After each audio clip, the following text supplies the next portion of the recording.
Bonjour à tous et bienvenue sur Amazing Mac TV. Alors qu'il reste encore 4 mois avant la sortie officielle de l'iPhone 11 qui devrait être disponible en septembre 2019, il y a déjà pas mal de rumeurs concernant son design, on va faire le point tout de suite. Tout a commencé lorsque certains moules de l'iPhone 11 ont été mis en vente en Chine illégalement, au plus grand bonheur des vendeurs de coques, et certains sites comme Cashcaro proposent un rendu 3D du design de l'iPhone 11.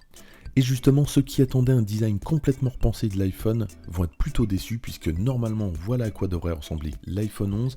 À part sa face arrière, il n'y a pas vraiment de changement. On retrouve ici 3 capteurs photo, c'est la principale nouveauté de cet iPhone.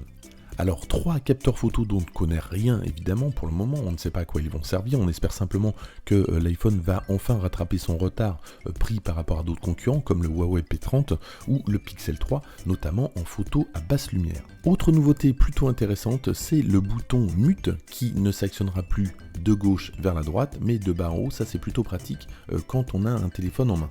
Côté dimension, on va retrouver ce qu'on avait déjà à peu près sur les autres iPhones, 143 mm en longueur, 71 mm en largeur, 7,8 mm en épaisseur avec une excroissance de l'appareil photo à 9 mm. Selon certaines rumeurs, cet appareil photo serait aussi caché complètement englobé par le verre, ce qui est moins sûr pour le moment.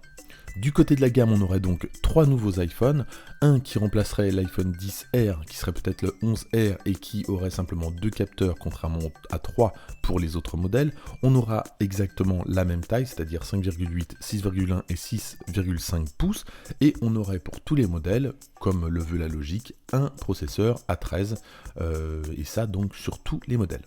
Autre déception, on aura toujours un port Lightning alors qu'on a de l'USB-C sur l'iPad Pro depuis fin 2018, ça c'est dommage.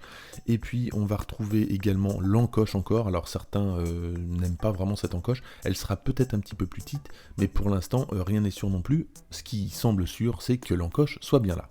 Voilà pour les rumeurs du futur iPhone 11 qui devrait sortir en septembre 2019. Alors effectivement, il n'y a pas beaucoup de changements à part cet appareil photo dont on ne sait pas grand chose, à part donc qui serait carré. Moi je trouve ça plutôt élégant et donc cette disposition des 3 capteurs en triangle à côté du flash.